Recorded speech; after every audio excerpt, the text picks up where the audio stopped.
Talented కలిగిన వ్యక్తి చనిపోవటం బాధాకరం. సంవత్సరం అయింది. మరి వరకు అశ్వకుమార్ గారు ఏదైతే పోరాటం చేస్తున్నారో ఆ పోరాటంలో భీమవరం నుంచి ఆయనకి ఎప్పుడు కూడా మేము అండగా ఉంటామని తెలియజేస్తూ ఇచ్చిన అవకాశం బట్టి ధన్యవాదాలు తెలియజేస్తున్నాం. Thank you.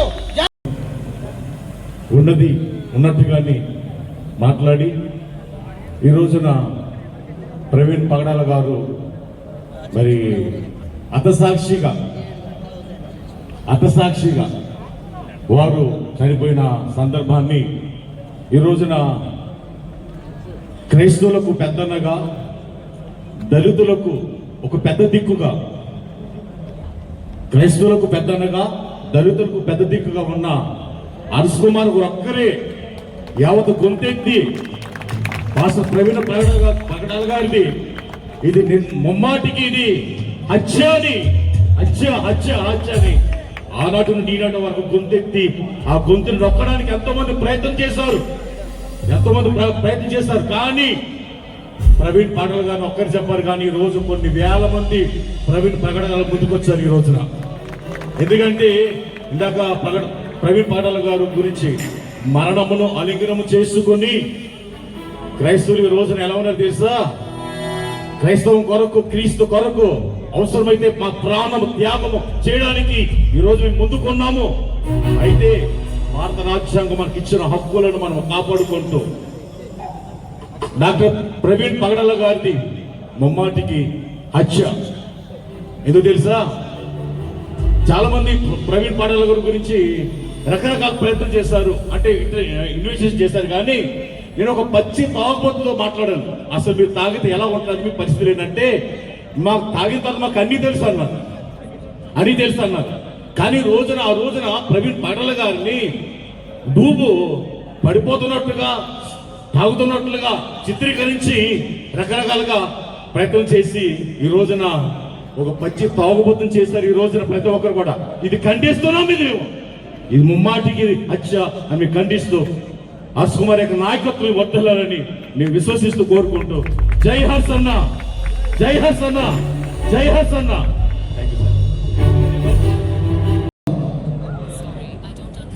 ప్రార్థన చేసుకుందాం. అందరూ నిలబడవలసిందిగా కోరుతున్నాను. ఈ ప్రార్థన అయిన తర్వాత తామైతే ఆ కార్యక్రమం మరి నిర్వహించబడుతుంది. కార్యక్రమాన్ని గురించి తండ్రి హర్ష్ కుమార్ గారి యొక్క నాయకత్వంలో, వారి పిలుపు మీద, వారి యొక్క ఫ్రెండ్ సర్కిల్ వారి సపోర్ట్తో తండ్రి ఇదిగో ఈ కార్యక్రమం నీ మహిమార్థమే జరగడానికి నీ కృప చూపిస్తున్నావు. నీకే వందనాలు దేవా. ఈ కార్యక్రమం ఆర్గనైజ్ చేస్తున్న వారందరినీ దీవించండి అయ్యా. నీ కొరకు వారు బలంగా నిలబడుతున్నారు, సత్యాన్ని నిలబెట్టాలని ఉద్దేశంతో ఉన్నారు. ప్రవీణ్ పగడాల గారు అయితే తండ్రి మరి నీ యందు నిద్రించారని మేము నమ్ముతున్నాం, నీ యందు ఉన్నారని నమ్ముతున్నాం తండ్రి. వారి హలోక ప్రయాసులు మా నీ పరలోకమందు విశ్రాంతి పొందుతున్నారు. నా ఆత్మ చెప్పుచున్న మాట మేము వింటున్నాం, నమ్ముతామయ్యా. నీ రాకడలో మరలా వస్తారు, మేము కలుసుకుంటామని గొప్ప నిరీక్షణ జ్ఞాపకం చేసుకున్నాం తండ్రి.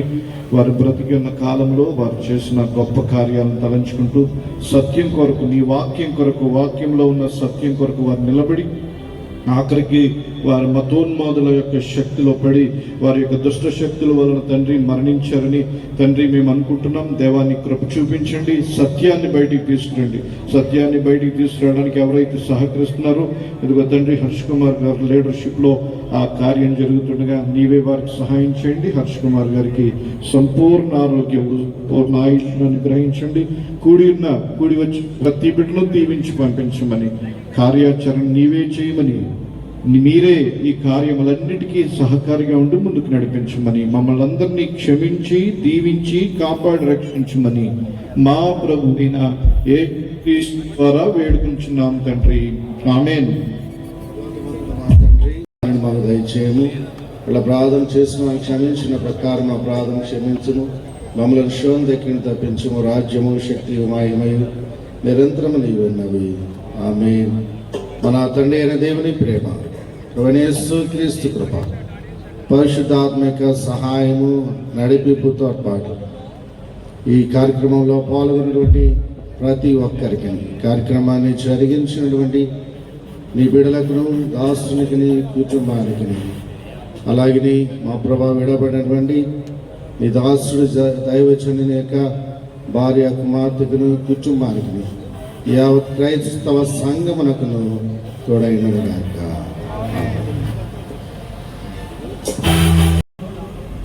ఇంత గొప్ప కార్యక్రమాన్ని ఆర్గనైజ్ చేసినటువంటి మా అన్నగారు, మరి మాజీ ఎంపీ గారు శ్రీ హర్ష్ కుమార్ గారికి ముందుగా మరి ధన్యవాదాలు, మరి శుభాకాంక్షలు తెలియజేస్తా ఉన్నాను. కానీ ఇది శుభాకాంక్షలు తెలియజేయాల్సినటువంటి పరిస్థితి కాదు. మనందరికీ తెలుసు మనం ఈరోజు ఇక్కడ ఎందుకు మనం ఇక్కడ కూడామని. ఒక నీతిమంతుడు పాస్టర్ ప్రవీణ్ పగడాల గారిని హత్య చేసి చంపేసింది ఖచ్చితంగా 1 సంవత్సరం అయింది. ఆయన ప్రథమ వర్ధంతి సందర్భంగా మనందరూ ఇక్కడ కూడుకోవటం జరిగింది. చాలా బాధాకరమైనటువంటి విషయం. ఆయన చనిపోకముందు ఆయన అంటే పెద్దగా నాకు కూడా తెలియదు. ఆయన చనిపోయిన తర్వాత నేను ఆయన యొక్క వీడియోస్ అన్నీ కూడా చూడటం జరిగింది. నిజంగా దేవుడు ఆయనకి అద్భుతమైనటువంటి జ్ఞానాన్ని ప్రసాదించారు. అద్భుతమైనటువంటి జ్ఞానాన్ని.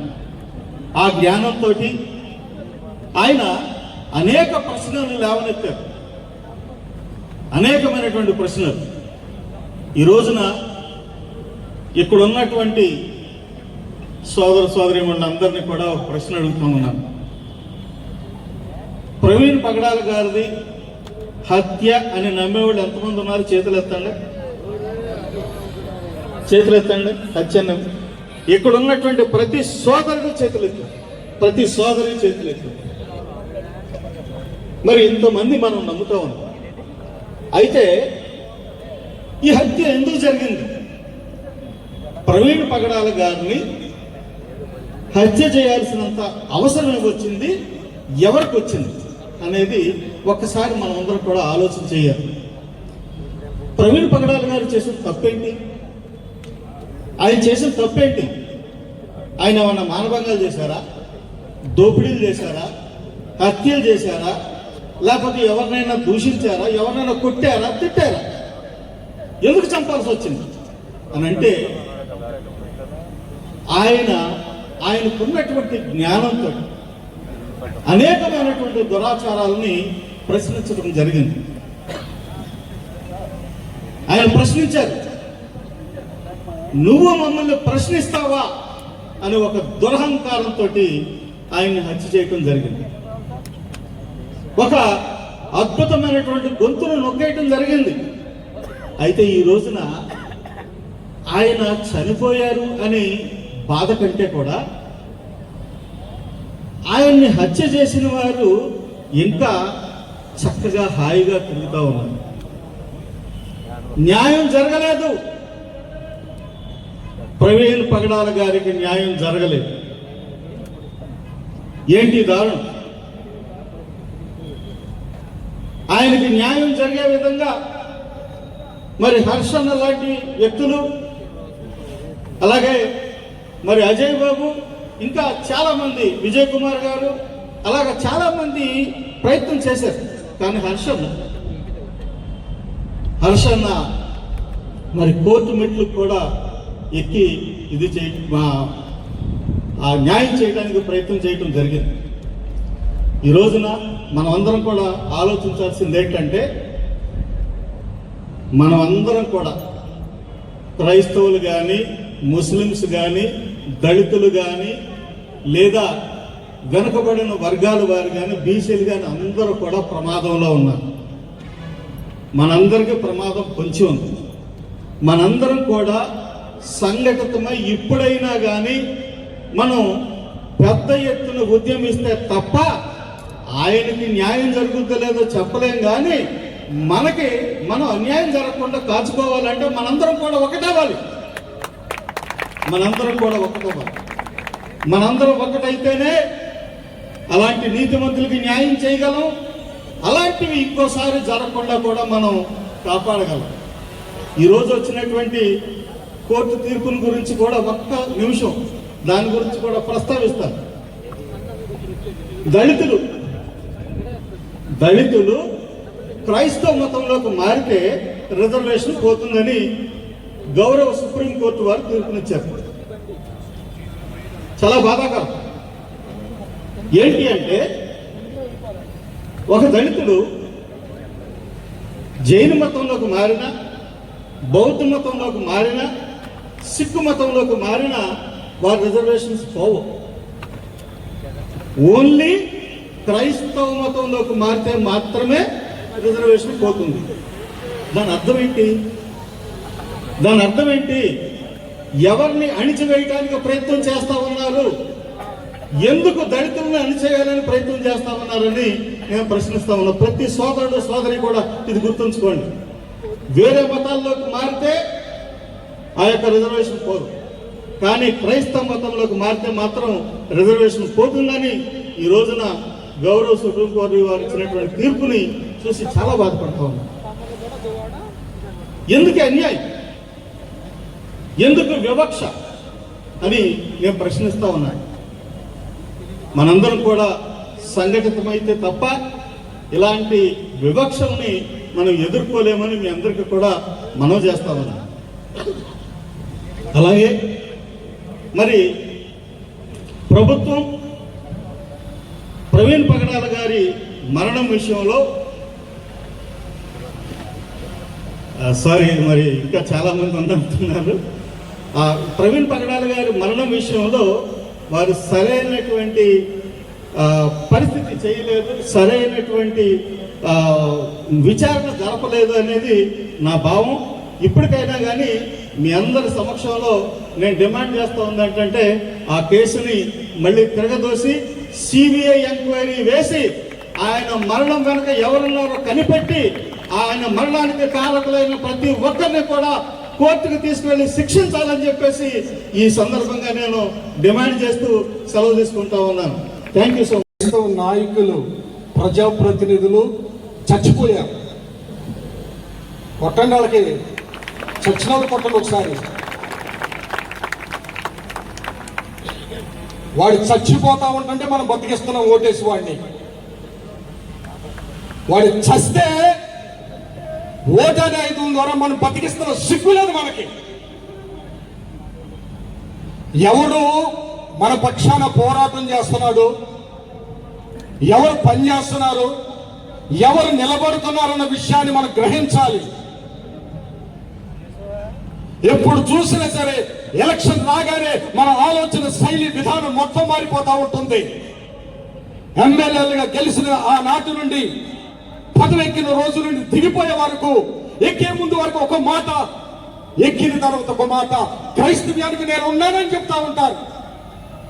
గతంలో చంద్రబాబు నాయుడు చెప్పాడు కదా, ఏమనంటే నేను ఎస్సీల్ని, దళిత క్రైస్తవుల్ని ఎస్సీలుగా మేము గుర్తిస్తున్నామని చెప్పాడు. కానీ అది లేదంతా తుచ్చే. లోకల్లో అసెంబ్లీ వరకు మాత్రమే ఏదో డ్రామా చూపించడానికి మాత్రమే క్రైస్తవుడు పనికి వస్తా ఉంటున్నాడు. కానీ కేంద్రంలో మన గళాన్ని విప్పి మన కొరకు ఫైట్ చేసే నాయకుడు ఇంతవరకు రాష్ట్రంలో లేడు, దేశంలో లేడు. ఆ విషయాన్ని మీరు గుర్తుపెట్టుకోవాలి. హర్షద్ గారు చేసిన ఈ కృషికి ఆయనకి పాదాపి నమస్కారం చేస్తున్నారు. ఒకసారి బిగ్ క్లాప్స్ కొడదామండి. ప్రజాప్రతినిధులు క్రైస్తవ పక్షాన నేను ఉన్నానని చెప్పుకుంటున్నా ప్రతి ఒక్కరు సిగ్గుపడాలి. అంత పెద్ద ఆయన పట్టుకుని పోలీసు వారు లాక్కెళ్ళిపోయి రకరకాలకి ఇబ్బంది పడతా ఉంటుంటే క్రైస్తవం కోసం నేను ఉన్నానని చెప్తూ ముందుకు వచ్చిన ఏకైక నాయకుడు నేను చెప్పగలుగుతా ఉంటున్నాను. మరొకసారి కొడదామండి. ఎన్నిసార్లు కొట్టినా సరే అటువంటి వ్యక్తిని మనం కనపరచడానికి పెట్టిన సభ కాదు ఇది. ఆయనను జ్ఞాపకం చేసుకోవడానికి ఇటువంటి దుష్క్రియ మళ్ళా జరగకుండా ఉండాలంటే మనకు ఒక ప్రజాప్రతినిధి అవసరం. ఎవడున్నాడండి, ఎవడు చేయగలుగుతాడండి? అప్పుడున్న ప్రజలు ఎక్కడికి వెళ్ళిపోయారు? అప్పుడు ర్యాలీలు నిర్వహించిన నాయకులు ఎక్కడికి వెళ్ళిపోయారు? భయపడిపోతాం అనుకున్నారు. ప్రాణాలు సైతం లెక్క చేయకుండా క్రైస్తవం కోసం పోరాటం చేసే పోరాట వీరులు అనేక మంది ఉన్నారు. మీరు లెక్కండి, మీ సంఘాలను బోధించండి. భయపడొద్దండి, ఎవరికి భయపడద్దు. దైవజనులు ఏ తప్పు చేశారండి? ఏం చేశారండి? ఎందుకంటే వారి గొంతుకులో ఒక గొప్ప రాయిలాగా మింగుడు పడలేకుండా అగ్రవర్ణాలకి క్రైస్తవ వ్యతిరేకులకు ఉన్నాడు కనుకనే ఆయన లేకుండా చేశారు. ఆయన లేకపోవచ్చు కానీ ఈ రోజున ప్రతి ఒక్కరు కూడా ఒక ప్రవీణ్ పగడాలుగా మారాలి. ప్రతి ఒక్కరూ మారాలి. ప్రతి గ్రామంలో, ప్రతి పల్లెల్లో ఆయన చెప్తున్న ప్రసంగాలు, ఆయన చేసిన ప్రసంగాలు, ఆయన యొక్క స్ఫూర్తి ఏదైతే ఉందో ప్రతి పట్టణంలో కూడా ఉజ్జయింపజేయాలని ఈ రోజు మనం చేస్తా ఉంటున్నాను. నేను ప్రసంగం చేయడానికి రాలేదు కనుక ఈ కార్యక్రమానికి మీరందరూ కూడా వచ్చినందుకు మీకు ధన్యవాదాలు తెలియజేస్తా ఉంటున్నాను. ముందు మాట్లాడబోతున్న అన్నగారు ఉన్నారు, ఇంకా అనేకమైన సందేశాలు ఇస్తారు. ఒకటి మాత్రం గుర్తుపెట్టుకోండి, క్రైస్తవుడు అంటే పిరికివాడు కాదు. పిరికివాడు పరలోక రాజ్యానికి చేరడని బోధించే బోధకులారా ఎక్కడున్నారయ్యా? ఎక్కడున్నారు? మీ సంఘానికి తప్పులు తండుకోవడం కోసమా? చెల్లి బతుకులు చేయడా? బతుకు తెరువు కోసం భక్తిని చేయట్లేదు మేము. క్రీస్తు కొరకు హతసాక్షులుగా మార్చబడడానికి క్రైస్తవులోకి వచ్చాం. ఈ రాజమండ్రి పట్టణంలో ఏది ఇదేనా క్రైస్తవ్యం? రండ్రా, బయటికి రండ్రా. మీ సంఘ అటువంటి సంఘాలలో విశ్వాసులలో సిగ్గుపడండి. మిమ్మల్ని తోచుకుంటున్నారు. జాగ్రత్త. మిమ్మల్ని తోచుకున్న వారికి కుడిపుసంగా ఉండొద్దు. దయచేసి ఈ మాటలు కష్టంగా ఉండొచ్చు కానీ ఇదే వాస్తవం. క్రీస్తు మహారాజుకి అమర జీవి ప్రవీణ్ అన్నకు. అందరికీ వందనాలు. Thank you. Chairman Telangana christian JAC state chairman pastor Jillakuru Ravikumar garu ఇప్పుడు సభను ఉద్దేశించి ప్రసంగిస్తారు. Thank you. సభకు 30 సెకండ్లు మాట్లాడాలని ఇష్టపడుతున్నాను. క్రైస్తవ సమాజానికి గొలియాతు ఏ విధంగా ఇజ్రాయెల్ ప్రజలను హింసిస్తున్న సమయంలో దావీదు వచ్చి గొలియాతును తల నరికిండో ఆ దావీదే ఇప్పుడు హర్ష కుమార్ అని మీరు గట్టిగా చప్పట్లు కొట్టారు. చాలా మంది చూశారు గొలియాతు తిడుతుండే ఇజ్రాయెల్ ప్రజలను. గొలియాతు బాగా తిడుతున్నారు కానీ ఈ సంవత్సర కాలం అంతా అనేక మంది దైవజనులు ఎవ్వరూ దీనికి సపోర్ట్ చేయకున్నప్పటికీ నేనున్నానని క్రైస్తవ పక్షంలో దావీదు లేక హర్ష కుమార్ అన్న ఈ విధంగా వచ్చినందుకు నేను దేవునికి మహిమ చెల్లిస్తున్నాను. ఇది మామూలు సభ కాదు. ఇది ప్రభుత్వాన్ని యొక్క మెడల్ వంచే సభ. ఇది దానికి అన్న తు ఆగే పడు, హమ్ సాథే, మేడికమే వస్తాము. హర్ష కుమారు సారు మామూలు వ్యక్తి కాదు. బాహుబలి 2 గుర్తించుకో ప్రభుత్వమా. బాహుబలి 2 ఇది దినం చెలవు రాసి పెట్టుకోమని తెలియజేస్తూ ఈ సమయం ఇచ్చి నాకు ధన్యవాదాలు చెప్తున్నాను. Sister Sony and pastor John Charles. ఎందుకంటే వీళ్ళిద్దరూ క్రిస్టియన్ కమ్యూనిటీలో ఉన్నటువంటి యంగ్స్టర్స్. సోనీ జైన్ గారు అయితే జైన్ కమ్యూనిటీ నుంచి క్రిస్టియన్ కమ్యూనిటీలోకి కన్వర్ట్ అయ్యి క్రిస్టియన్ పరిచయం చేస్తున్నటువంటి మహిళా పాస్టర్. ఆవిడ్ని పోలీసులు ఇంటికి వెళ్ళి ఎంతో దారుణంగా హ్యాండ్ ట్విస్ట్ చేసి హౌస్ అరెస్ట్ చేసి లాస్ట్ టైం రాజమండ్రిలో మేమందరం క్రిస్టియన్ జేఏసీ కింద ఫామ్ అయ్యి 1 ఇయర్ నుంచి హర్ష్ కుమార్ గారి నాయకత్వంలో మేమందరం సభ పడతామని ప్రయత్నిస్తుంటే పాస్టర్ జాన్ చార్లెస్ గారు అండ్ సిస్టర్ సోనీ గారు వీళ్ళిద్దరూ కూడా మేము ఎన్ని మీటింగులు పెడితే నాన్నగారి సెమినార్ హాల్లో ప్రతి మీటింగ్కి వాళ్ళు వచ్చి మీకు ఎందుకు క్రిస్టియన్ కమ్యూనిటీ అంతా మీ వెంట ఉంది, మీరు ఏ మీటింగ్ పెట్టినా బలపరుస్తామని చెప్పి మా ప్రతి మీటింగ్కి అటెండ్ అయ్యారు. వీళ్ళిద్దరిని కూడా సభ గట్టిగా చప్పట్లు కొట్టి అభినందించాలి. ఎందుకంటే నిజంగా కూడా ఇక్కడ యంగ్స్టర్స్ ఎవరో కనిపించట్లేదు, అందరూ కూడా అబౌవ్ 45. మన క్రిస్టియన్ కమ్యూనిటీలో ఉన్న యంగ్స్టర్స్కి బంగారు పాట వేయడానికి మనం అందరం ఇక్కడ కూర్చున్నాం. కానీ మనం చేస్తున్నటువంటి పోరాటం వాళ్ళకి ఇంకా అర్థం కావట్లేదు. భావి తరాలు ఎంత నష్టపోతాయో క్రిస్టియన్ కమ్యూనిటీ యూత్ దీంట్లో పార్టిసిపేట్ చేయకపోవడం వల్ల మనందరం కూడా ఇంటికి వెళ్ళిన తర్వాత వాళ్ళకి తెలియజేసేటట్టు చేయాలి. జాన్ చార్లెస్ గారిని సిస్టర్ సోనీని మాట్లాడాల్సిందిగా కోరుతున్నాను. Sister Sony and pastor John Charles. ఎందుకంటే వీళ్ళిద్దరూ క్రిస్టియన్ కమ్యూనిటీలో ఉన్నటువంటి యంగ్స్టర్స్. సోనీ జైన్ గారు అయితే జైన్ కమ్యూనిటీ నుంచి క్రిస్టియన్ కమ్యూనిటీలోకి కన్వర్ట్ అయ్యి క్రిస్టియన్ పరిచయం చేస్తున్నటువంటి మహిళా పాస్టర్. ఆవిడ్ని పోలీసులు ఇంటికి వెళ్ళి ఎంతో దారుణంగా హ్యాండ్ ట్విస్ట్ చేసి హౌస్ అరెస్ట్ చేసి, లాస్ట్ టైం రాజమండ్రిలో మేమందరం క్రిస్టియన్ జేఏసీ కింద ఫామ్ అయ్యి 1 year నుంచి హర్ష్ కుమార్ గారి నాయకత్వంలో మేమందరం సభ పడతామని ప్రయత్నిస్తుంటే పాస్టర్ జాన్ చార్లెస్ గారు అండ్ సిస్టర్ సోనీ గారు వీళ్ళిద్దరూ కూడా మేము ఎన్ని మీటింగులు పెడితే నాన్నగారి సెమినార్ హాల్లో ప్రతి మీటింగ్కి వాళ్ళు వచ్చి మీకు ఎందుకు క్రిస్టియన్ కమ్యూనిటీ అంతా మీ వెంట ఉంది, మీరు ఏ మీటింగ్ పెట్టినా బలపరుస్తామని చెప్పి మా ప్రతి మీటింగ్కి అటెండ్ అయ్యారు. వీళ్ళిద్దరిని కూడా సభ గట్టిగా చప్పట్లు కొట్టి అభినందించాలి. ఎందుకంటే నిజంగా కూడా ఇక్కడ యంగ్స్టర్స్ ఎవరు కనిపించట్లేదు, అందరూ కూడా అబౌవ్ 45. మన క్రిస్టియన్ కమ్యూనిటీలో ఉన్న యంగ్స్టర్స్కి బంగారు పాట వేయడానికి మనం అందరం ఇక్కడ కూర్చున్నాం. కానీ మనం చేస్తున్నటువంటి పోరాటం వాళ్ళకి ఇంకా అర్థం కావట్లేదు. భావి తరాలు ఎంత నష్టపోతాయో క్రిస్టియన్ కమ్యూనిటీ యూత్ దీంట్లో పార్టిసిపేట్ చేయకపోవడం వల్ల మనందరం కూడా ఇంటికి వెళ్ళిన తర్వాత వాళ్ళకి తెలియజేసేటట్టు చేయాలి. జాన్ చార్లెస్ గారిని సిస్టర్ సోనీని మాట్లాడాల్సిందిగా కోరుతున్నాను. ఎందుకంటే ఇప్పటి వరకు కూడా ఎటువంటి న్యాయం జరగలేకపోవడం అనేది, మరి ఇతన్ని దృష్టిలో పెట్టుకుని మొదటి నుండి కూడా అల్లుపెరిగినటువంటి పోరాటం కేవలం ఏకైక హర్షన్న గారు మాత్రమే దీని ముందుకు కొనసాగిస్తూ ఉన్నారు. పట్టు విడవకుండా ప్రతీది కూడా, ఎందుకంటే దేవుడు ఆయన నడిపిస్తున్నారండి. ఎవరండి సొంత డబ్బులతో ఇంత పెద్ద మీటింగ్ పెట్టి అందరినీ గ్యాదర్ చేసి ఈ సంస్మరణ సభ ఎవరు పెడతారు చెప్పండి? ఇది కేవలం దేవుడు నడిపింపని ఎంతమంది విశ్వసిస్తున్నారు? ఒకసారి చేతులు ఎత్తండి. ఖచ్చితంగా ఒకరోజు దీనికి న్యాయం జరుగుతుందని మనకు ఒక నిరీక్షణ ఉంది. ఎందుకంటే hour hope in Christ will never fail.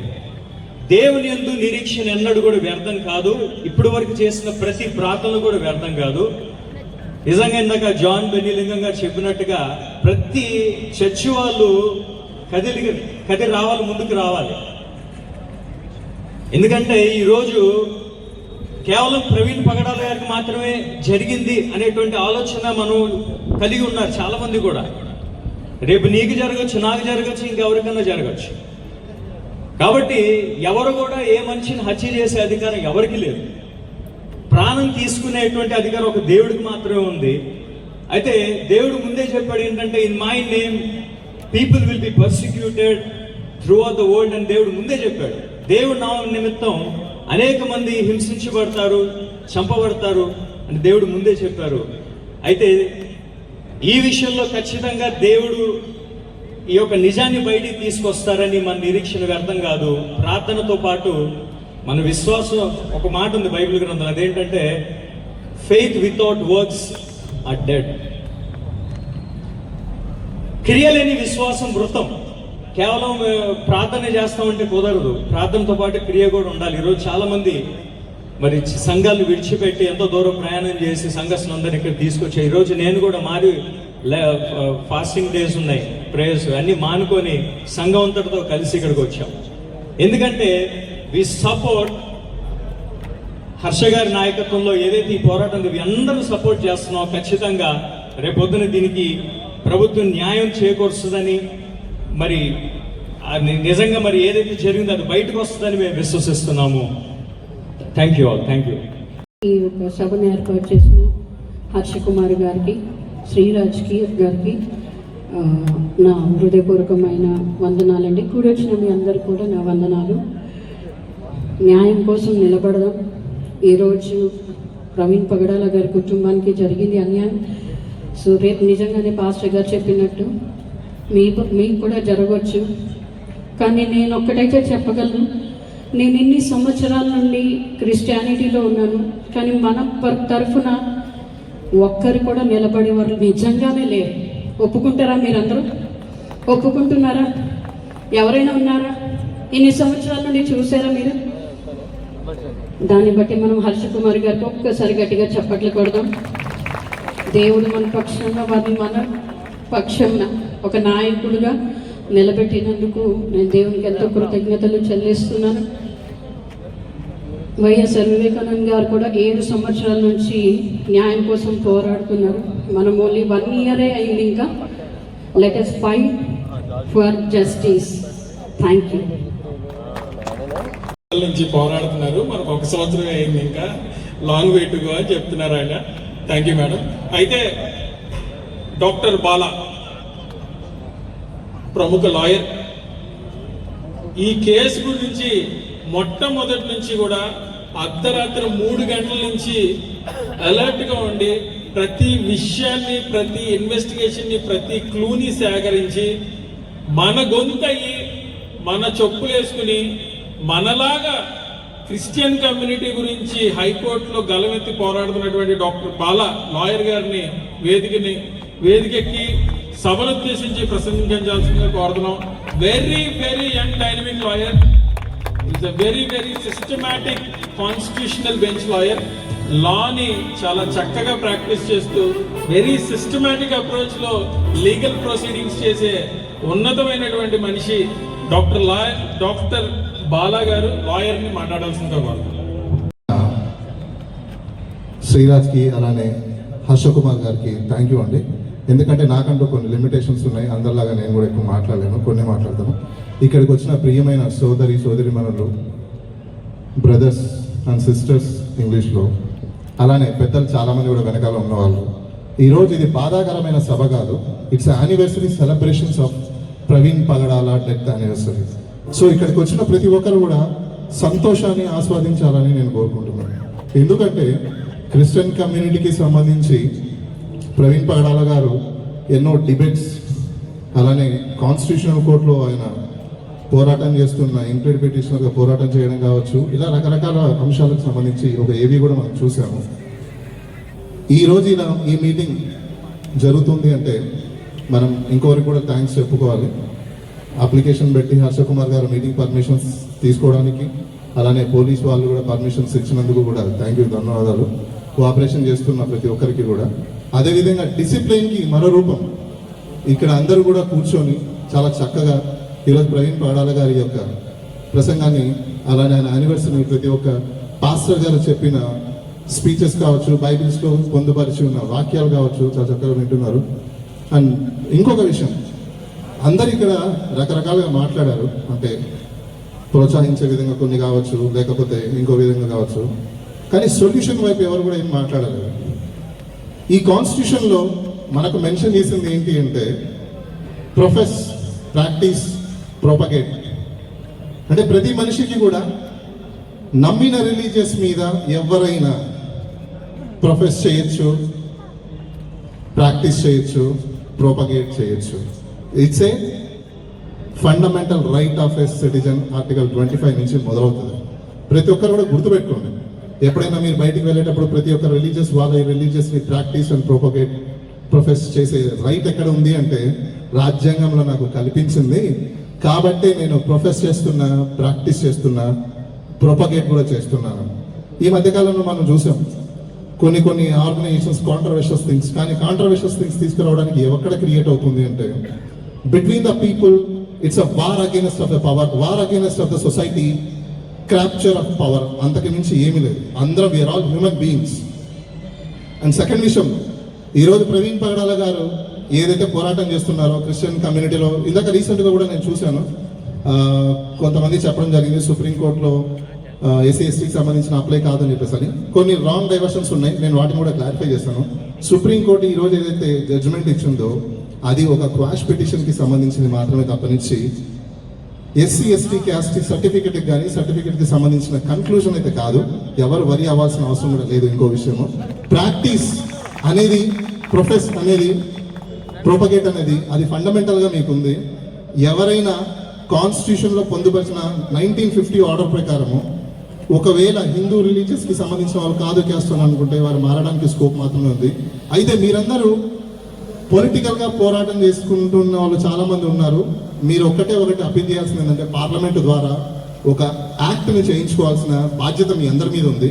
అది ఏంటి అంటే 1950 ఆర్డర్లో ఏదైతే ఉందో, ప్రెసిడెన్షియల్ ఆర్డర్లో ఎస్సీ ఎస్టీకి సంబంధించిన కమ్యూనిటీలో నుంచి వాళ్ళు ఎవరైనా కన్వర్షన్ చేసుకుంటే ఆ కమ్యూనిటీని కూడా continuation of the same caste కింద ఇవ్వాలని చెప్పేసి అని ఆ అమెండ్ చేయించండి. దెర్ ఇన్స్ మ్యాటర్.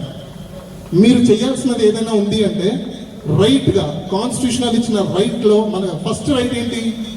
మీకు కల్పించిన ఓట్. ఎలక్షన్స్ వచ్చినప్పుడు ఆ ఓటుని వినియోగించుకొని ప్రాపర్ పర్సన్ని ఎన్నుకొని ఆర్డర్ 1950ని అమెండ్ చేసుకొని ఎవరెవరైతే ఈ భారతదేశంలో ఉన్న క్యాస్ట్ కల్చర్ని ఎవరు మనం మార్చలేం. ఆ క్యాస్ట్ కల్చర్ ఎందుకు తీసుకొచ్చారంటే ఎరాడికేట్ ఆఫ్ పావర్టీ. ఏం పావర్టీ? అందులో రకరకాల పావర్టీస్ ఉన్నాయి. ఎకనామికల్ పావర్టీ కావచ్చు, ఎడ్యుకేషన్ పావర్టీ కావచ్చు, లేకపోతే సోషల్ స్టేటస్ పావర్టీ కావచ్చు, ఏదైనా కావచ్చు. ఈ పావర్టీని ఎరాడికేట్ చేయడం కోసమే బాబాసాహెబ్ అంబేద్కర్ మనకు తీసుకొచ్చిన ఒక కాన్స్టిట్యూషన్లో ఉన్న మ్యాండేటే ఈ క్యాస్ట్ సిస్టమ్ రిజర్వేషన్. ఇప్పటికైనా ఈక్వాలిటీ వచ్చిందా అంటే నో. ఈక్వాలిటీ ఇన్ఈక్వాలిటీ ఉందా, లేకపోతే ఇన్ఈక్వాలిటీ ఈక్వాలిటీ ఉందా అంటే అది ఎవరు డిఫైన్ చేయలేరు. ఎనీహౌ నేను కన్క్లూజన్లో ఒకటే చెప్పదలుచుకున్నా. ఈ ప్రవీణ్ పగడాల గారి ఫస్ట్ డెత్ యానివర్సరీ రోజున మీరందరూ పార్టిసిపేషన్ చేసి ఆయన యానివర్సరీ ప్రోగ్రామ్ని సక్సెస్ఫుల్ చేసినందుకు అందరికీ ధన్యవాదాలు. మీరందరూ గుర్తుపెట్టుకోవాల్సింది ఏంటి అంటే ఎవరు ఏ విషయాన్ని కూడా భయపడాల్సిన అవసరం లేదు. రాజ్యాంగం మీకు అందరికీ హక్కుని కల్పించింది. ప్రతి ఒక్కరి యొక్క ప్రాక్టీస్, ప్రొఫెస్ ఆర్ ప్రొపగేట్ని హ్యాపీగా చేసుకోవచ్చు. ఈరోజు మనం అందరం అదే చేసుకుంటున్నాం. Thank you very much. ధన్యవాదాలు. ఇంకా రాజమండ్రిలోని క్రైస్తవులు కనీసం ఒక 2% ఇక్కడికి వచ్చారేమో అని భావన కూడా కలుగుతాం. ఎందుకంటే ఈ సభ నా గురించి పెట్టుకున్నది కాదు. ఈ సభ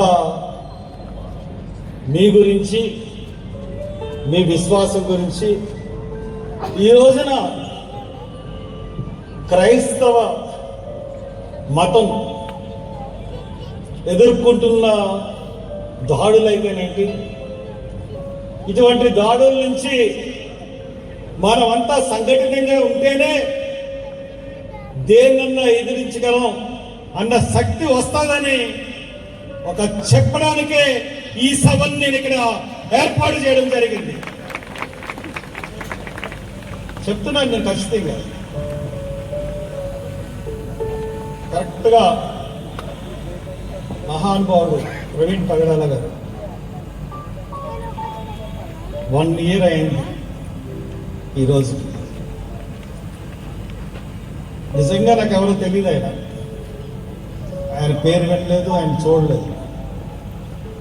నేను ప్రతిపాడు వెళ్ళి అక్కడి నుంచి వస్తా ఉంటుంటే ఆ పిఎం రాజన్ ఉన్నాడు, ఆ బాల్ హెడ్ వేసుకుని నిల్చున్నాడు చూడండి. ఆ రోజు అతను నా బ్యాగ్ దగ్గర కొట్టేసి అన్న అన్యాయం జరిగిపోయింది కొట్టి దిగాను. సిఏ గారు అంటే వాళ్ళకేదో బూట్ కాదు, వీడియో మీరు చేసింది కావాలంటే అని చెప్పాను, వెళ్ళిపోయాను. తర్వాత ఈ ప్రవీణ్ పగడాల అంటే ఎవరు అని గూగుల్లో సెర్చ్ చేసి చూసినప్పుడు కొన్ని వీడియోలు అన్నీ కూడా నాకు కనబడ్డాయి. Something interest. మళ్ళీ సాయంత్రం వాళ్ళు ఫోన్ చేశారు, అన్న ఇక్కడ గొడవ జరుగుతుంది మీరు రావాలని. అప్పటికే చాలా మంది రావడం మొదలైంది. సరే అని చెప్పి నేను లోనికి వెళ్ళేటప్పటికి ప్రవీణ్ పగడాల వాళ్ళ బావమరుదులు ఇద్దరు హైదరాబాద్ నుంచి వచ్చి ఉన్నారు. మన సిఐ సాల్మన్ రాజు గారు ఉన్నారు, అలాగే ఆర్థర్ ప్రసాద్ గారు ఉన్నారు, స్వప్న మేడం గారు కూడా ఉన్నారు. అక్కడ కొంతమంది క్రైస్తవ పెద్దలు కూడా ఉన్నారు. సరే నేను అక్కడికి వెళ్ళి కూర్చున్నాను. తెలుగుదేశానికి సంబంధించిన ఒక నాయకుడు ఆయన కూడా వచ్చాడు. అందరూ కూర్చుని మాట్లాడుతూ ఉంటుంటే వీడియో మీకు చూపెట్టడానికి వీల్లేదు అని చెప్పేసి డిఎస్పీ గారు అంటున్నారు. ఎందుకు వీల్లేదు?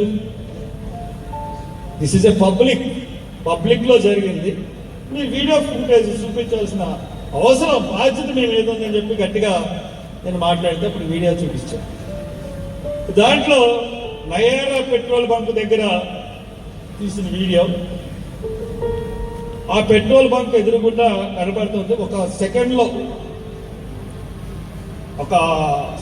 ఒక హాఫ్ సెకండ్ బండి ఇలా జారినట్టు ఉంది. బండి స్పీడ్ కూడా మనం అంచనా వేయలేదు. తర్వాత దుమ్ము లేచినట్టుగా కనపడుతుంది.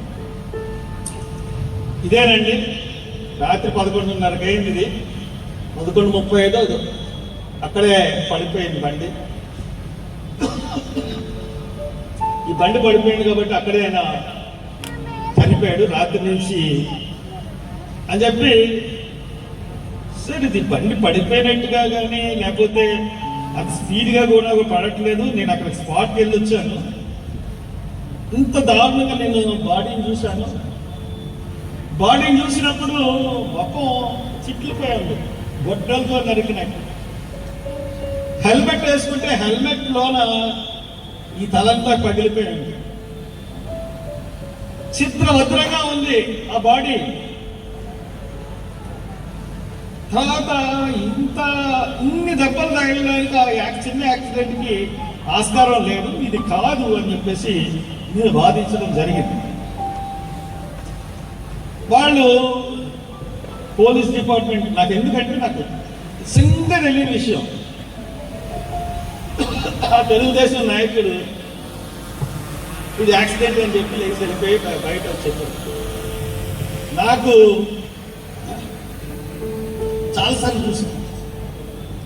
నన్ను కన్విన్స్ చేస్తున్నారు ఈ యాక్సిడెంట్ పోలీసులు. నేను జాగ్రత్తగా అబ్జర్వ్ చేశాను. నన్ను కన్విన్స్ చేయాల్సిన అవసరం పోలీసులకి ఏంటి? ఇది యాక్సిడెంట్ ఏనండి, ఇదిగోండి ఇలా పడిపోయిందండి ఇది చెప్తున్నారు. ఇంత కన్విన్సింగ్ గా నాకు చెప్పాల్సిన అవసరం పోలీసులకి ఏంటి?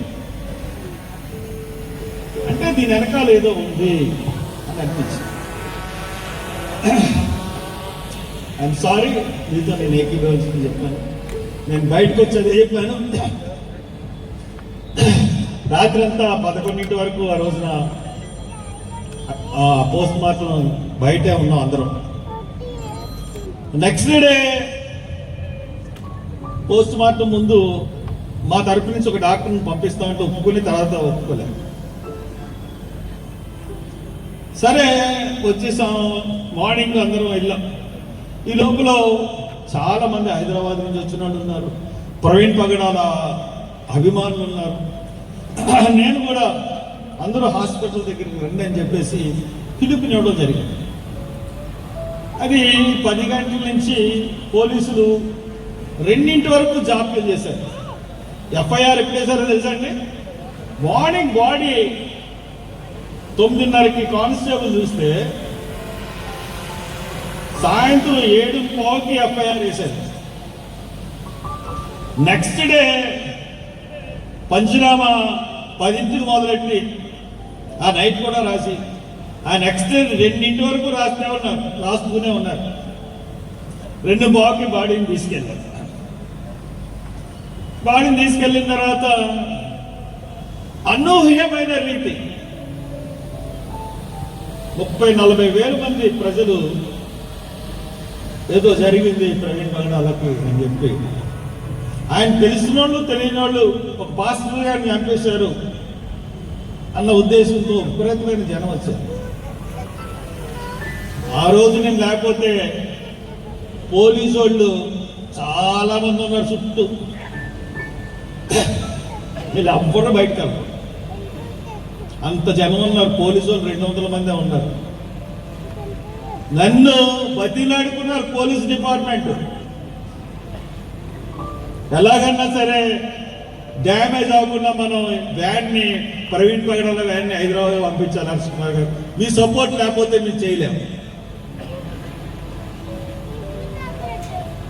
తప్పకుండా కోఆపరేట్ చేస్తానండి, నా బాధ్యత అది అని చెప్పి పోస్ట్ మార్టం అయిన తర్వాత ఆ బాడీని చూసి అప్పుడు వ్యాన్కి ఎదురుగుండా పరిగెత్తుకుంటూ మీద పడిపోతున్నారు. పైన దూకేసి వాళ్ళకు ఎంత జనం అంటే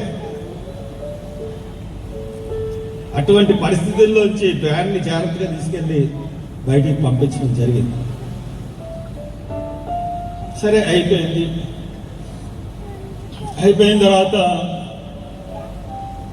పోస్ట్ మార్టం రిపోర్ట్ గురించి వెయిట్ చేస్తున్నాం. అటాప్సీ రిపోర్టు వచ్చిందని తెలిసింది కానీ పోలీసులు బయట పెట్టలేదు. ఏ రిపోర్టు కూడా బయట పెట్టట్లేదు. రోజు అడుగుతున్నాం. ఒకరోజు సడన్గా ప్రెస్ మీట్ పెట్టి ఇది యాక్సిడెంట్ అని అనుకుంటున్నామని అన్నారు. తర్వాత ప్రతి ఛానల్లోనూ కూడా వీడియో క్లిప్పింగ్స్ ప్రవీణ్ పగడాల గారు హైదరాబాద్ నుంచి మొదలెట్టు ఎక్కడెక్కడ ఆగారు, ఎక్కడెక్కడ పడిపోయారు, ఇవన్నీ వీడియో క్లిప్పింగ్లు ప్రెస్కి రిలీజ్ చేశారు. ప్రెస్కి రిలీజ్ చేసి ప్రెస్ వాళ్ళు వేసిన తర్వాత ఇదే పోలీస్ డిపార్ట్మెంట్ వాళ్ళు అబ్బే మేము ఇవ్వలేదు, అయ్యి మాకు కూడా వీడియో సంబంధానికి సంబంధం లేదు, మా దర్యాప్తుకి దానికి సంబంధం లేదని చెప్పారు. అన్నవాళ్ళు లాస్ట్ని ఐజీని ఎస్పీని వీళ్ళిద్దరు మీటింగ్ పెట్టి ప్రెస్ మీట్ పెట్టి ఆ రోజన్నా పోస్ట్ మార్టం రిపోర్ట్ ఇస్తారేమో అనుకున్నాను. ఆ వీడియోలే మళ్ళీ చూపించి కాదన్న వీడియోలో మళ్ళీ వాళ్ళే చూపించి ఇలా వచ్చాడు, ఇలా చేశాడు, ఎన్నిసార్లు యాక్సిడెంట్ అయింది, చనిపోయాడని చెప్పి అన్న తర్వాత ఇలా చెప్పారంటే అని చెప్పి సరే వీళ్ళు చెప్పింది ఇలా ఉంది కదా అని చెప్పి నేను హైకోర్టుకి పిల్లు వేద్దామని చెప్పి అనుకున్నాను. నేను వెంటనే ఖండించాను.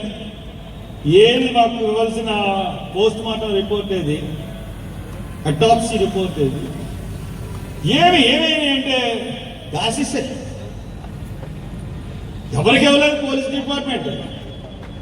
ఈ ఎక్కడున్నాయా అని ఎంక్వైరీ చేస్తే బొమ్మూరు ఎంఆర్ఓ ఆఫీస్లో ఉన్నాయని తెలిసింది. Rajanagaram MRO office, Bommuru MRO office.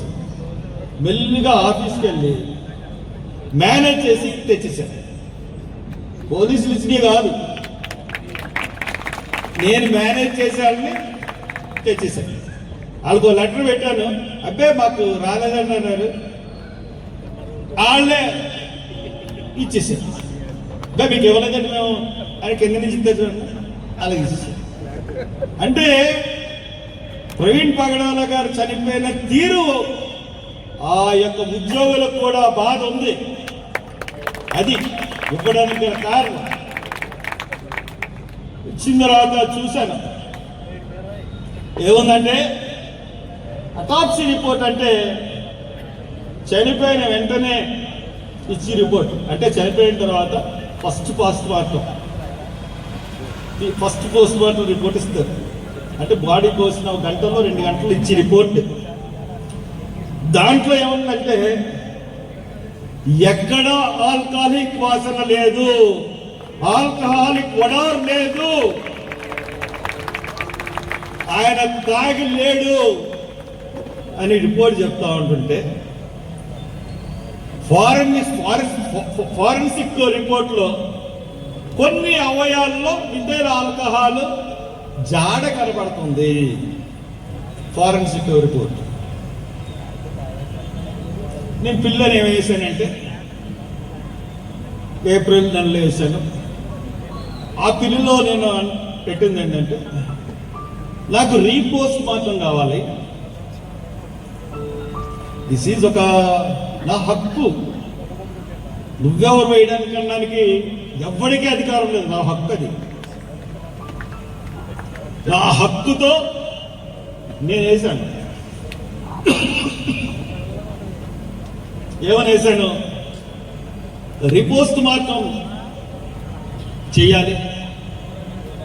తర్వాత ఒక సిట్టింగ్ జడ్జితో ఇన్వెస్టిగేషన్ చేయాలి. ఆయన కే పాల్ గారిని మీకు తెలుసు కదా, ఆయన కూడా వేశాడు. ఆయన నాకన్నా ముందు వెళ్ళాడు కోర్టుకి. ఆ కోర్టులో ఆయన వాదన వెళ్ళిన తర్వాత ఇది చాలా మంది వచ్చేలాగా ఉన్నారని చెప్పి హైకోర్టు అభిప్రాయపడి ఆయనకి ఏం చెప్పిందంటే ఈ కేసు మేము వాదన వినాలంటే 5 లక్షలు కట్టండి, డిపాజిట్ చేయండి అని చెప్పింది. ఆయన తర్వాత కట్టలేదు. ఆయన డ్రాప్ అయిపోయి విత్డ్రా చేసుకుని వెళ్ళిపోయాడు. నేను మిమ్మల్ని అందరినీ అడిగాను, మిమ్మల్ని అందరిని అడిగితే సుమారు 28,900 మంది, కొంతమంది 10 రూపాయలు ఇచ్చిన వాళ్ళు ఉన్నారు, కొంతమంది 50 రూపాయలు ఇచ్చిన వాళ్ళు ఉన్నారు, కొంతమంది 100 రూపాయలు ఇచ్చిన వాళ్ళు ఉన్నారు, కొంతమంది 500 ఇచ్చిన వాళ్ళు ఉన్నారు, 5,000 ఇచ్చిన వాళ్ళు ఉన్నారు, 1000 రూపాయలు ఇచ్చిన వాళ్ళు ఉన్నారు. అలాగా ఒక 7 లక్షలు వచ్చిన తర్వాత 5 లక్షలు కట్టేసి నేను కోర్టుకి సబ్మిట్ చేశాను. అంటే ఇంచుమించుకు నెక్స్ట్ మంత్కి 1 ఇయర్ అవుతుంది. కోర్టు కేసు ఎలా ఉంది, కోర్టు పరిస్థితి ఏంటి, పోలీసులు ఏంటి, పోలీస్ డిపార్ట్మెంటు ఆ 1 ఇయర్ నుంచి ఇప్పటికీ ఈ రోజుకి నేను 6 సార్లు మీటింగ్కి పర్మిషన్ అడిగాను. హైకోర్టు కూడా ఇమ్మని చెప్పింది. రకరకాల కారణాలతో ఇక్కడ ఉన్న ఎస్పీ రేపు 29న ఒక పెద్ద ర్యాలీకి పర్మిషన్ ఇచ్చాడట ఆయన. మరి ఇక్కడేమో 500 కుర్చీల కన్నా ఎక్కువ వేయడానికి వీల్లేదు అని మనకు చెప్పారు. మరి ఆ ర్యాలీకి ఎలాగిచ్చారో నేను రైట్ ఇన్ఫర్మేషన్ ద్వారా ఆ కాగితం తీసుకుని మన జడ్జి గారికి ఇద్దాం అనుకుంటున్నాను.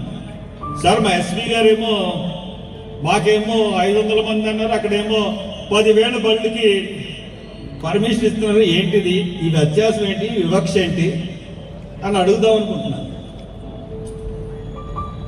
నేను ఈ పోస్ట్ మార్టం అడిగాను కదా, అది దృష్టిలో పెట్టుకుని పోలీస్ డిపార్ట్మెంట్ ప్రభుత్వం కలిసి ఎంత దారుణంగా ఈ కేసు మీద డ్రామా ఆడుతున్నదంటే, ఇప్పటి వరకు 3-4 వాయిదాలు మాత్రమే పడి.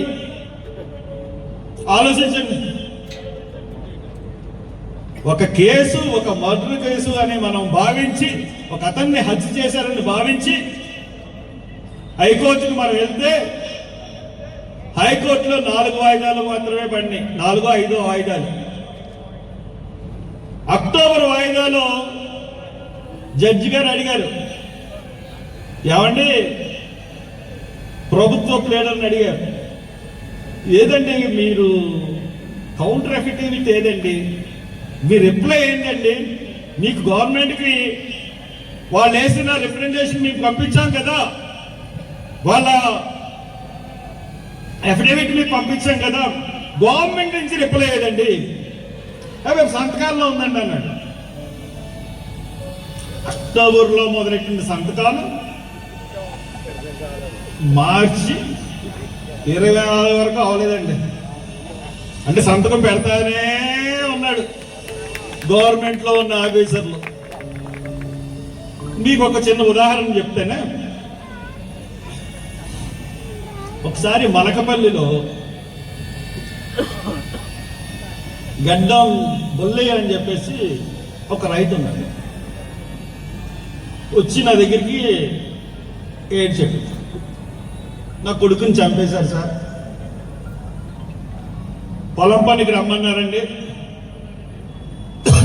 వెళ్ళాడండి, 4 రోజులు చేశాడండి పొలం పని, మానేశాడండి, మళ్ళీ 10వ రోజు నాడు వచ్చారండి, బలవంతంగా తీసుకెళ్లారండి నా కొడుకుని. సాయంత్రంకి ఆ చెరువు గట్టు మీద ఆల పొలంలోనే చచ్చిపోయి పడి ఉన్నాడండి. ఒంటి మీద బట్టలు లేవండి, పురుగుల మందు డబ్బా పక్కన ఉందండి, ఒంటి మీద బట్టలన్నీ పురుగుల మందుగా చూపించేశారండి. వీళ్ళు దోషులు తేల్చట్లేదండి, ఏం లేదో దెబ్బలు ఉన్నాయి, పీకి పిసికేసిందని పోస్ట్ మార్టం రిపోర్ట్లో ఉందండి అని చెప్తే, నేను సరే అని చెప్పి అతన్ని హైకోర్టుకు పంపించి హైకోర్టులో రిట్ పిటిషన్ వేయించి కరెక్ట్గా 6 నెలల్లో రీపోస్ట్ మార్టం చేయించిన బాడీని గడ్డం సీను, గడ్డం బొల్లే కొడుకు గడ్డం సీను బాడీని 6 నెలల్లో రీపోస్ట్ మార్టం చేయించిన దగ్గరున్నాను. ఆ శవం తవ్వి బయటికి తీసినప్పుడు దగ్గరే ఉండి నేను చూశాను. అంటే ఒక హైకోర్టులో రీపోస్ట్ మార్టం చేస్తే ఒక కేసు 6 నెలల్లోనే వస్తుంది, మరి ప్రవీణ్ పగడాల గారి కేసు 6 నెలల్లో రీపోస్ట్ మార్టంకి ఎందుకు రాలేదు? ప్రభుత్వం సహాయ నిరాకరణ వల్ల రాలేదా, లేకపోతే ఎందువల్ల రాలేదు? అంటే సరే, ఇది ఇలా ఉంటే 2-3 మీటింగుల్లో చంద్రబాబు నాయుడు గారు మాట్లాడారు. ఇందాక మీకు చూపించింది చాలా తక్కువ. ఒక పాస్టర్ అంట హైదరాబాద్ నుంచి బయలుదేరాట, తాగుతూ వచ్చి రాయమండ్రి పడిపోయి చచ్చాడంట. నువ్వు తాగడం నువ్వు చూసావా చంద్రబాబు? చూడలేదు కదా చంద్రబాబు నాయుడు. ఒక ముఖ్యమంత్రివే చనిపోయిన మనిషి గురించి ఎంత జాగ్రత్తగా మాట్లాడాలో ముఖ్యమంత్రిగా నీకు తెలీదా? అంతేకాకుండా కోర్టులో ఉన్న ఆ కేసుని నీ మాటల వల్ల ప్రభావితం చేయాలనుకున్నావా? అలాగే అనుకుంటున్నావు కాబట్టి అలాగే ఒక మీటింగ్లో కాదు 4-5 మీటింగ్లో మాట్లాడాడు. అలాగా నువ్వు ప్రభుత్వాధినేతవి, నువ్వు ఎందుకు ప్రభుత్వం కౌంటర్ నువ్వు ఎందుకు వేయట్లేదు చెప్పు. ఈ రోజు వరకు నువ్వు వేయలేకపోయావే, ఎందుకు వేయలేకపోయావు? దమ్ము లేదా? భయపడుతున్నావా? ఎందుకంటే ఇది డిజైన్ చేసింది ఎవరో నీకు తెలుసు. ప్రవీణ్ పగడాలను చంపింది ఎవరో నీకు తెలుసు.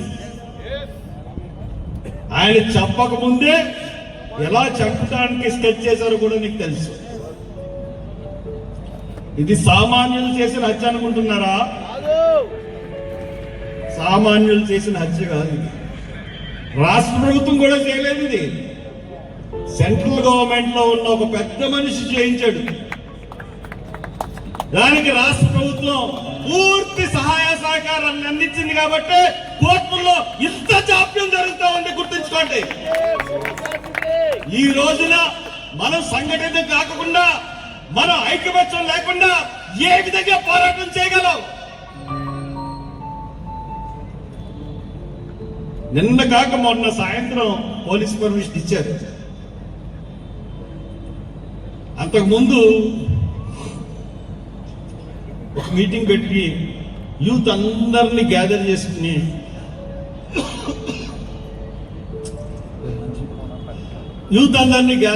నేను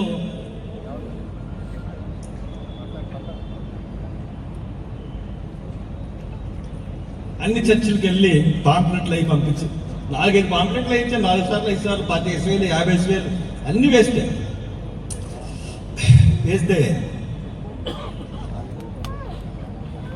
ఆ మీటింగ్ వచ్చిన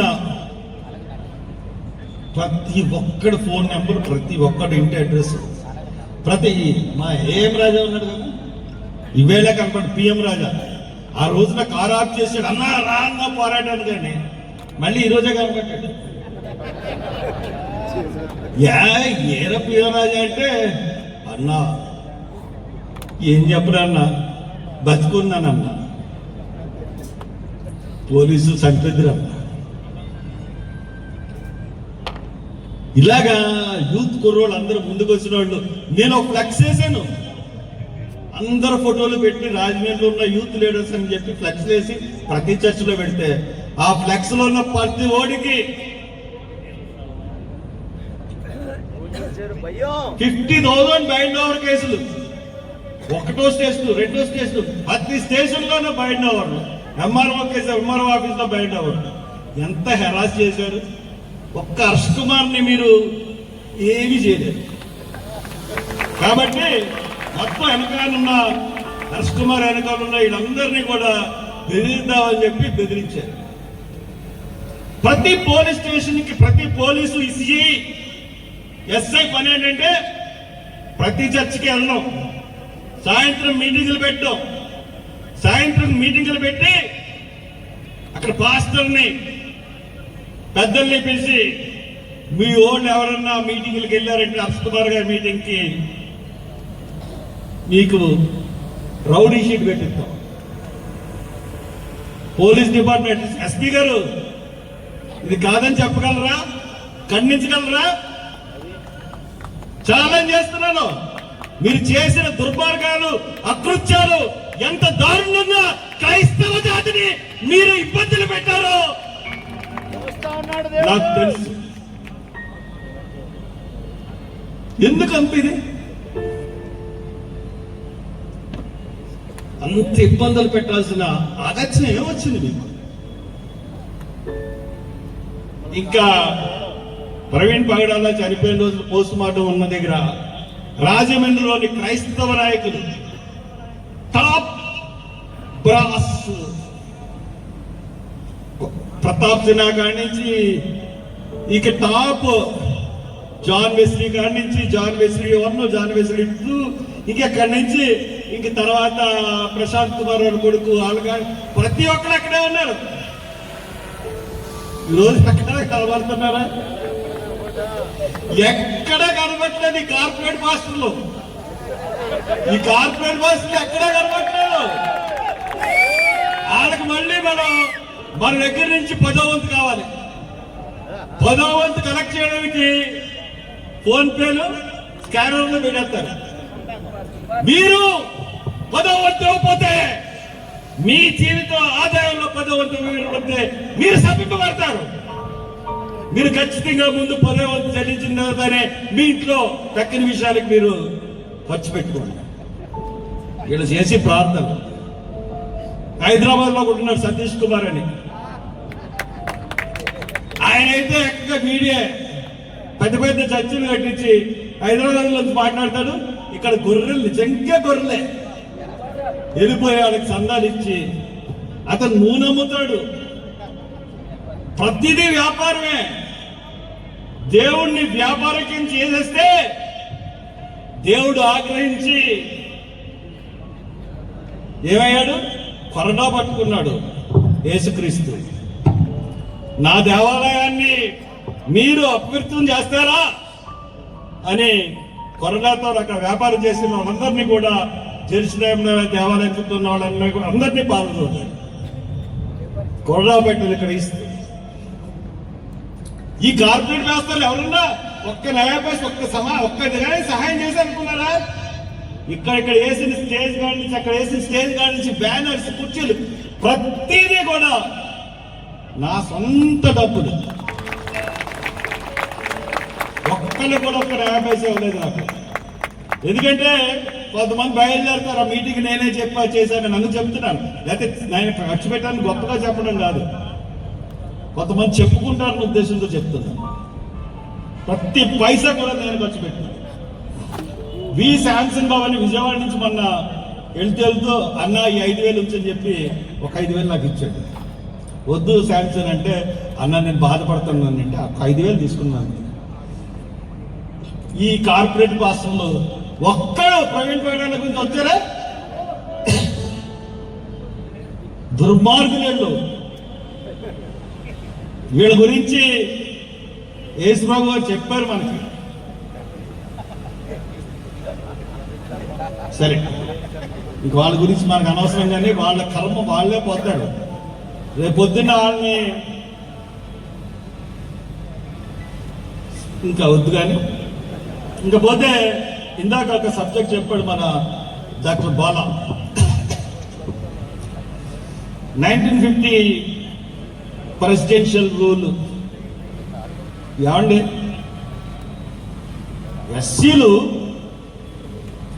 ఎస్సీలో ఉన్న హిందువులు రిలీజియన్ మతం మార్చుకుంటే వాళ్ళు ఎస్సీల కింద పిలవబడరు.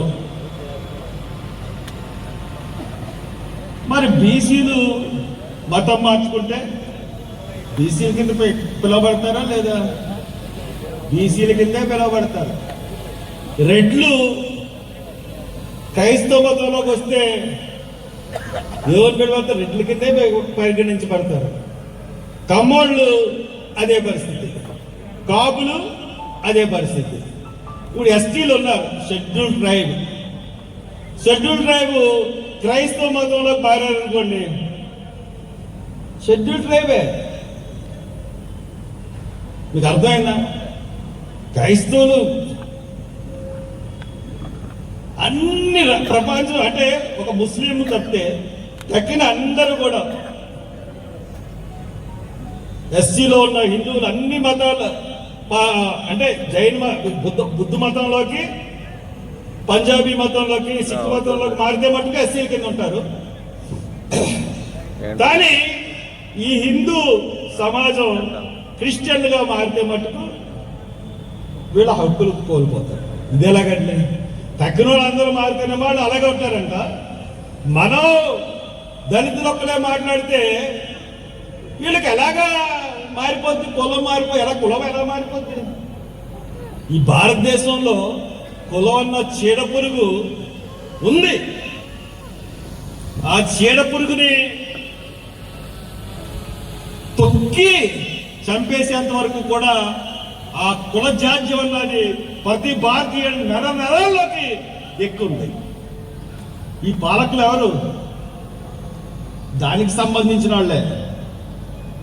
ఒక రంగనాథ్ మిశ్రా అని చెప్పి సుప్రీంకోర్టు చీఫ్ జస్టిస్ రిటైర్డ్, ఆయన్ని ఒక కమిషన్ కింద వేశారు.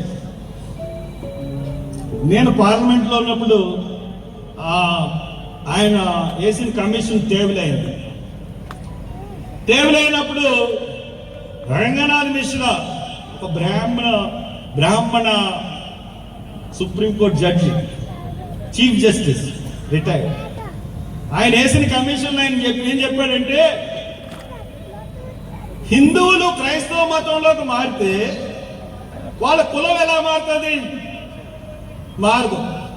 హిందువులు క్రైస్తవ మతంలోకి మారినా, అలాగే మతంలోకి మారినా కానీ వాళ్ళ కులం మట్టుకు అదే ఉంటుంది అని చెప్పి కమిషన్ రిపోర్ట్ ఇస్తే, దాన్ని బట్టి ఎవరన్నా ఏంట్లన్నా మారచ్చు అని చెప్పి కమిషన్ రిపోర్ట్ ఇచ్చింది. దాన్ని అలా తొక్కిపెట్టారు పాలకులు. ఇది కాదా? ఎవరినైనా ఛాలెంజ్ చేయమనండి, ప్రూవ్ చేస్తాను. రంగనాథ్ మిశ్రా కమిటీలో ఏం చెప్పాడు అంటే, ఈ రంగనాథ్ మిశ్రా కమిటీలో చెప్పింది కానీ అమలు చేస్తే చాలా మంది మారిపోతారు. అంటే వాళ్ళ దృష్టిలో ఏంటంటే, దళితులు అంటే చెప్పు కింద తొక్కేసి ఉంచబడే వాళ్ళు. ఈయనకి మత స్వేచ్ఛ ఇవ్వడం అన్నది ఇవ్వకూడదు. దళితులకి మత స్వేచ్ఛ లేదు ఈ దేశంలో. ఒక పార్లమెంట్ 10 years చేసిన మెంబర్గా చెప్తున్నా ఉన్నాను, దళితులకి ఈ భారతదేశంలో మత స్వేచ్ఛ లేదు. 2 సార్లు నేను దీని గురించి పార్లమెంట్ లో మాట్లాడాను. మత స్వేచ్ఛ ఉందని మీరు అనుకుంటున్నారా? ప్రతి ఓడు చర్చికి వెళ్తారు, సర్టిఫికేట్ ఎస్సీ హిందూ అని ఉంటుంది. అలా బయట పెట్టి పబ్బం గడుపుకుంటా ఉన్నారు. లేకపోతే ఎందుకు ప్రవీణ్ పగడాల దేని మీద పోరాటం చేశాడు? కన్వర్షన్స్ ఆఫ్, అంటే ఈ మధ్య ఈ బీజేపీ వచ్చిన తర్వాత ఆర్ఎస్ఎస్ ప్రభావం ఎక్కువయ్యి ప్రతి రాష్ట్రంలోనూ కూడా మత మార్పిడి నిరోధక బిల్లు, అంటే మతం మార్చకుండానే నిరోధిస్తుంది, ఎవడు ఇంకో మతంలోకి వెళ్ళడానికి వెళ్ళలేదు. మత మార్పిడి నిరోధక బిల్లుని ప్రతి బీజేపీ యొక్క పాలించే రాష్ట్రాల్లో ప్రవేశపెడితే ఆ బిల్లు మీద ఎవరో ఒక ఆయన పిల్లేస్తే దాంట్లోకి ప్రవీణ్ పగడాల ఇంక్లూడ్ అయ్యాడు. ప్రతి వాళ్ళు కూడా క్రైస్తవ బిషప్లు వేశారు, కేరళ బిషప్లు వేశారు, పెద్ద పెద్ద వాళ్ళందరూ వేశారు ఈ బిల్లు మీద. కానీ లాయర్స్ ఎవరు? సుప్రీంకోర్టులో బిషప్ల తరఫున, వీళ్ళందరి తరఫున వాదించే వాళ్ళు ఎవరు? ఎవరో తెలుసా? కపిల్ సిబాల్, నానా పాల్కీవాలా, లేకపోతే లూథర్, పెద్ద పెద్దోళ్ళు. అంటే గంటకి 50 లక్షలు తీసుకునే లాయర్లు పెట్టుకున్నారు ఒకళ్ళు, బిషప్లు. వాళ్ళు డబ్బు కదా, పైనుండి సాయం పెట్టారు. సరే, వాళ్ళు సేవలకు పెట్టారు. అంటే వాళ్ళు ఏం మాట్లాడతారు, ఏం వాదిస్తారు అన్నది ప్రభుత్వానికి ఒక్క నిమిషం పని తెలుసుకోవడం. తెలుసు వాళ్ళందరికీ వాళ్ళు ఏం మాట్లాడబోతున్నారు, ఏం వాదించబోతున్నారు, ఎలా మాట్లాడబోతున్నారు అన్నది ప్రభుత్వానికి తెలుసు. కానీ ప్రవీణ్ పగడాల ఇంప్లీడ్ అయ్యాడు ఆ కేసులో. చూస్తే అపర మేధావిలాగా ఉన్నాడు. ఇతను ఏం వాదిస్తాడు ఎవరికి తెలియదు. ఇతను ఏం వాదిస్తాడో ఎవరికి తెలీదు. కాబట్టి ఈ వాదించి తెలుసుకోవాలి, ఇతని పాయింట్లు ఏంటో తెలుసుకోవాలి అన్నది ఒక కోణం. అందుకనే ఐప్యాడ్ను ల్యాప్టాప్ పట్టుకెళ్తాడు, ఈయనేం ప్రిపేర్ చేసుకున్నాడో అని. లేదంటే ఇంకా ఏమన్నా ప్రభుత్వ రహస్యాలు, ఇంకా మనకెవరికి తెలియని విషయాలు ఇంకా ఉన్నాయన్న ఒక భయం ప్రవీణ్ పగడాలు చనిపోవడానికి. అందుగురించే ఆ యొక్క విషయాలన్నీ. కానీ ఆ కోర్టు సుప్రీంకోర్టు కొట్టేసింది ఆ కేసు. మత మార్పుడులు చట్టవిరుద్ధం. ఎవరైనా సరే రాజ్యాంగ ప్రకారం ఎవరన్నా ఈ భారతదేశ పౌరుడు ఏ మతంలో కల్లే స్వేచ్ఛ వాళ్ళకుంటుందని చెప్పి భారతదేశ అత్యున్నత న్యాయస్థానం సుప్రీంకోర్టు చెప్పిన తర్వాత మొన్న మళ్ళీ ఛత్తీస్గఢ్ లో మత మార్పిడి నిరోధక బిల్లు చట్టం అసెంబ్లీలో ప్రవేశపెట్టారు. వాళ్ళు వినరు. ఎందుకంటే ప్రజల మద్దతుతో, ప్రజల బలంతో, ప్రజల యొక్క ఈ నాయకత్వం కావాలని చెప్పి ఢిల్లీ గద్దె మీద కూర్చున్న పార్టీ బీజేపీ కాదు, దొంగ ఓట్లతో వచ్చిన పార్టీ బీజేపీ. ఆర్ఎస్ఎస్ కుచితపు రాజకీయ నీడలో పుట్టిన మతతత్వ పార్టీ బీజేపీ పార్టీ. అరే ఆంధ్రప్రదేశ్ లో పోలింగ్ ముగిసినప్పటి నుంచి రాత్రి 12:05 వరకు ఎంత శాతం పోలింగ్ తెలుసండి? 30,000 ప్రతి బూత్ లో 3,000 బూతులు పోలేని అండి. 5ంటికి క్లోజ్ చేశారు. ఇన్ని ఓట్లు పోలేని అని చెప్పారు. లెక్కెట్టేటోడికి ఉన్న ఓట్ల కన్నా ఎక్కువ లెక్కెట్టారు. అంటే ఇది ఒక్క రాష్ట్రంలో కాదు, అన్ని రాష్ట్రాల్లోనూ ఇదే తంతు. మహారాష్ట్రలో ఇదే తంతు, హర్యానాలో ఇదే తంతు. నిజంగా వీళ్ళు ఈవీఎంఎల్ని ఏమార్చి అధికారంలోకి వస్తున్నారు తప్పితే నిజంగా వీళ్ళు అధికారంలోకి రాలేని పరిస్థితి వెళ్తే, నిజంగా నిష్పక్షపాతంగా బ్యాలెట్ ఎలక్షన్ జరిగితే ఈ పార్టీ కూకట వేళ్లతో పెళ్లి తేలిపోద్ది. మొన్న ఎస్సీ వాళ్ళకి ఎస్సీ కార్పొరేషన్ నిధులు అరే పాపం వీళ్ళు కోవిడ్ సమయాల్లో వ్యాపారాలు జరగలేదు కాబట్టి ఈ ఏప్రిల్ లోపల మీరు తీసుకున్న డబ్బులు కట్టేయండి అబ్బాయి, మీరు రుణం మాఫీ చేసేసామని చెప్పారు. అనేవాడికి మనవాళ్ళందరూ అమ్మ మనకి రుణం మాఫీ చేసేసారు, వడ్డీ మాఫీ చేశారు, అసలు కట్టాలని చెప్పి ఆడి దగ్గర కప్పు వీడి దగ్గర కప్పు తిరుగుతూ ఉన్నారు. అదే రోజున కేంద్ర ప్రభుత్వం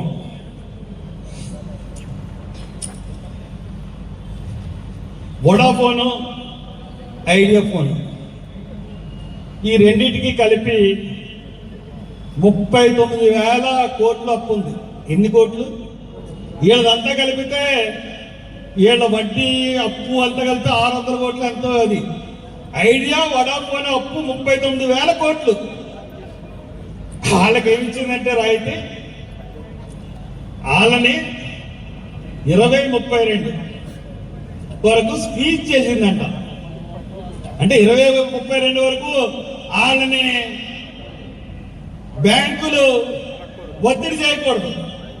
తర్వాత 32 నుంచి 42 వరకు వాళ్ళు ఇష్టానుసారంగా వాయిదాలు చెల్లిస్తారట, వడ్డీ లేకుండా. అంటే ఎంత పేదలు దోచుకోబడుతున్నారు ఈ పార్టీతో ఆలోచించుకోండి. ఇవన్నీ నేను చెప్పిన కఠోర వాస్తవాలు.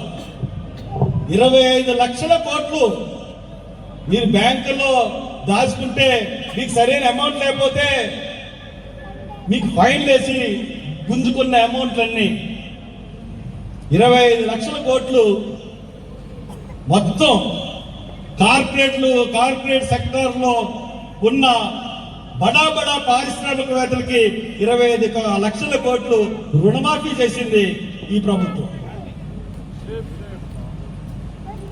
అంత దారుణమైన ప్రభుత్వాలు. అందుగురించే ఈ ప్రశ్నెత్తే గొంతు ప్రవీణ్ పగడాలన్నది ప్రశ్నించే గొంతు. ఆ ప్రశ్నించే గొంతుని ఆపేయాలనుకున్నారు. వాళ్ళ రాజ్యానికి బీటలు తెస్తున్నాడు. ఖచ్చితంగా దీన్ని మనం ఆప్ చేయాలనుకున్నాడు. నిన్న కాక మొన్న నేను ఒక ఊరు వెళ్ళాను, కుందాలపల్లి. వాళ్ళు ఎస్సీలు అంటే మాలపేట అంటే ఎస్సీపేట క్రిస్టియన్సే. ఆ మాలపేటలోంచి ఎవరో చనిపోయారు. హైదరాబాద్ నుంచి అంబులెన్స్ వచ్చింది, ఇంటికి తీసుకెళ్ళటే రోడ్డు మీద వెళ్ళడానికి వీల్లేదు మీరు అన్నారు. ఏం చేస్తారు? అలా తిరిగి వెళ్ళి ఇంటికి తీసుకెళ్ళారు, బాక్స్ చేయించారు. ఈ కఫే అంటే ఏమంటారు, సావుపేట చేయించారు, క్రిస్టియన్ సావుపేట.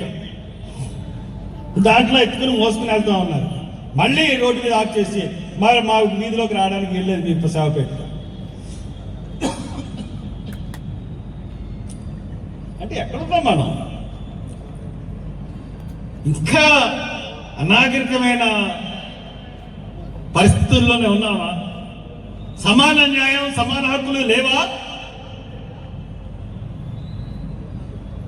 మీరు సంపాదించుకుంటూ ఏసీ గదుల్లో కూర్చుని మీరు ఒక్క రూపాయి కూడా వెదల్చకుండా మీ సంపద సృష్టించుకుంటూ వెళుతున్న కార్పొరేట్ పాస్టర్లు అందరికీ నేను చెప్తా ఉన్నాను, మీరు సంఘంలోకి రండి, సంఘంలో కావాల్సిన వాళ్ళకి సహాయం అందించండి. మీరు పెద్ద పెద్ద కార్లు కొనుక్కుని పెద్దగా వెళ్ళడం కాదు. మీరు ఖర్చు పెట్టే ప్రతి పైసా కూడా చందా రూపంలో వసూలు చేసిందే మీరు. లేదంటే హైదరాబాద్ నుంచి పైన సహాయం మీకు రావాలి. అరే ఒక్కడు రాలేదు, ఎఫ్సిఆర్ఐ ఉన్నాడు ఒక్కడు కనపడలేదు ఈ మీటింగ్ లో. అంత పేద క్రైస్తవులు ఇక్కడికి వచ్చిన అందరూ, ఒక మధ్య తరగతి, ఒక పేద క్రైస్తవులు, దళితులు. అందుకనే జాన్ బెన్నీ ఇందాక చాలా గట్టిగా తిట్టాడు. కాబట్టి సమాజం మనం మారాలంటే మార్పు అన్నది మన దగ్గర నుంచే రావాలి. మన దగ్గర నుంచే రావాలంటే మీరు ఖచ్చితంగా ప్రశ్నించే గొంతు కావండి, లేదంటే ప్రశ్నించే గొంతుకి సపోర్టింగ్ గా నిలబడండి. మీరు సపోర్టింగ్ గా నిలబడ్డారంటే ఈ ప్రశ్నించే గొంతుగా రేపు ఉదయాన మీ అందరి తరఫున పోట్లాడే గొంతుకవుతుందని తెలియజేస్తూ నాకు అవకాశం ఇచ్చిన మీ అందరికీ కృతజ్ఞతలు తెలుపుకుంటూ సెలవు తీసుకుంటాను.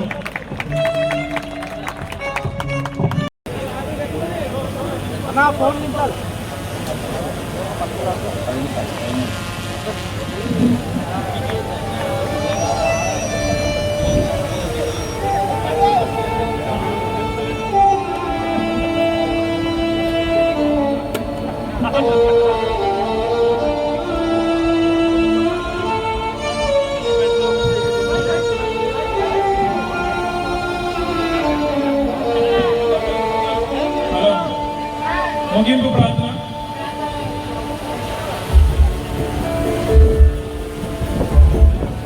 ప్రార్థన